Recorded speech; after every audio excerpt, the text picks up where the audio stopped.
You're watching News at Prime. Let's continue with reactions to President Cyril Ramaphosa's inaugural speech at the Union Buildings. He has committed that the 7th administration will be people-centered. He urged all parties in the government of national unity to put their differences aside for the benefit of the country. For more on this, I'm joined now by Zakira Vadi, Executive Director at Defend Our Democracy. Ms. Vadi, good evening to you and thank you very much for your time. The President today saying that the people have expressed their impatience with political bickering. As President, I will work with everyone as we transition into a new decade. Was that the right tone for the moment that South Africa finds itself in? So the tone of the speech today was largely positive, but as always, I think we have to look at what's the implementation strategy that's going to follow after this. I think the important message that came out of today's speech was a recommitment to democratic values, to constitutionalism, to the rule of law, as well as laying out the priorities of the government of national unity, as I think is also included in the statement of intent that was signed by particular political parties joining in. So it's yet to see, I think, now what's going to follow in terms of detailed negotiations and thereafter the policies, as well as perhaps the budget that will be presented later on. Yeah, I'm going to talk about that implementation strategy you're talking about a little later. He went on today to say we must reject any attempt to divide and distract us, those who seek to start tensions and undermine our institutions will fail. Who do you think he was talking to there? Well, I think it was a broad message put out that, you know, any sort of violence, any forms of instability, any forms of behavior that are perhaps anti-constitutional are not likely to be tolerated by this new administration. You know, and I think it was a broad message. Some may argue that it was aimed at particular political parties or perhaps particular political opponents of the president. But I think it was a broader message to the public. And part of it, I think, you know, you need to give a sense of stability, an indication that the country is going to be functional in this next administration. And I think that was what was being set out in that particular point. Yeah.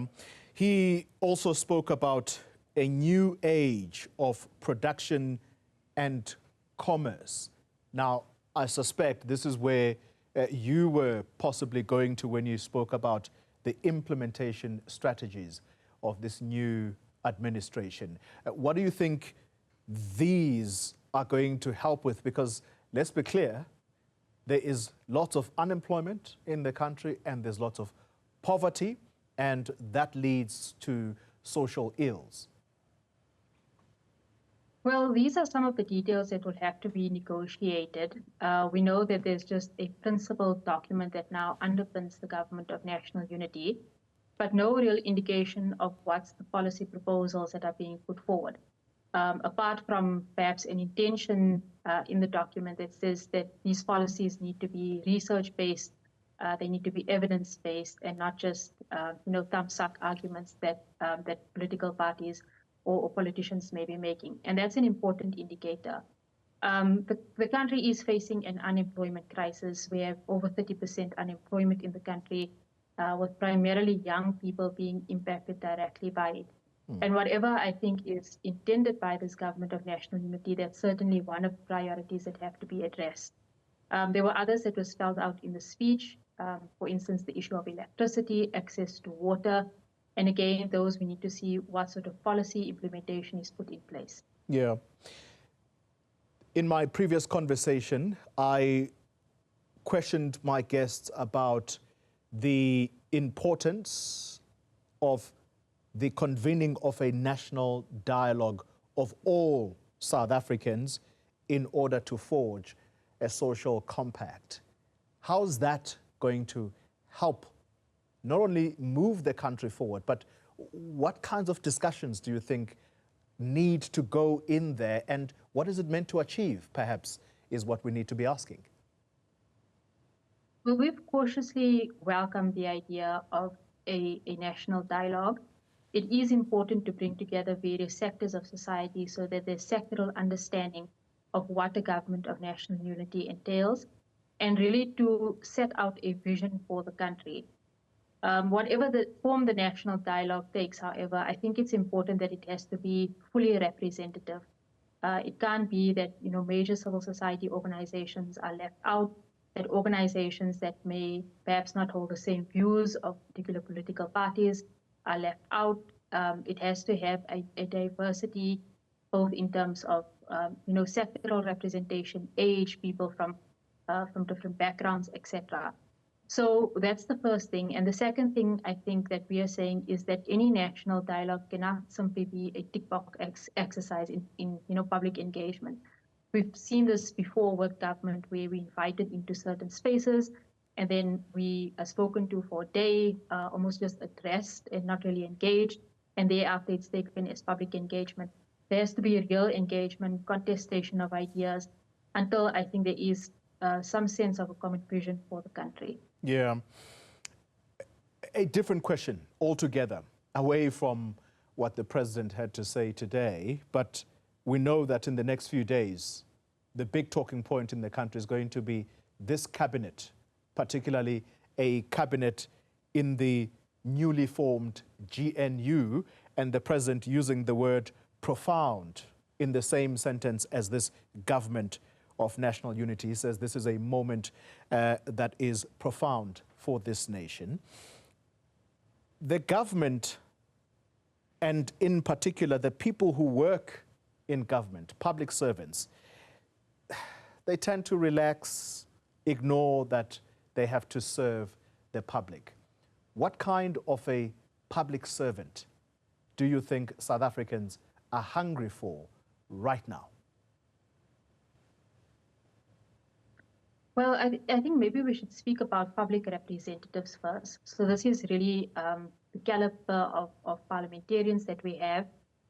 Certainly there needs to be greater oversight by Parliament, and that requires parliamentarians themselves to be fully skilled, knowledgeable about the issues that are at hand, and willing to ensure that there is accountability and not simply toe political party lines as we've seen previously.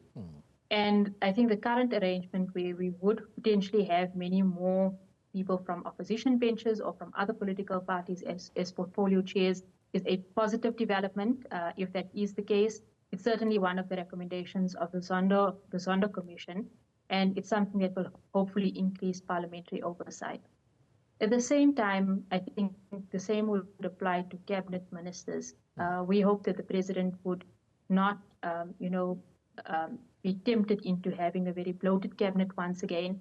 But at the same time, cabinet ministers need to be people of integrity, and they need to be skilled in the fields in which they are placed. And I think they need to demonstrate to us a sense that it's not just about extravagance and blue lights and all of that comes with power, but it is really about service to the people. Yeah. And then I think is the last category, which is civil servant, And there, I think an important indicator, at least from the statement of intent, is that it is an area that's being looked at. There must be merit-based appointments. People must be skilled. People must be committed to service delivery. And that's an indicator that we hope will be taken forward as well.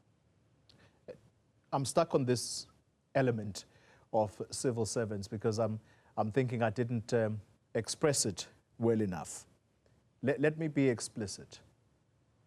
Civil servants, they tend to ill-treat the public. How? There's a long queue. People are waiting to be served. But the person serving these people looks at the time and says, I'm taking my break, regardless of how many people are in front of me. That is not treating people with dignity.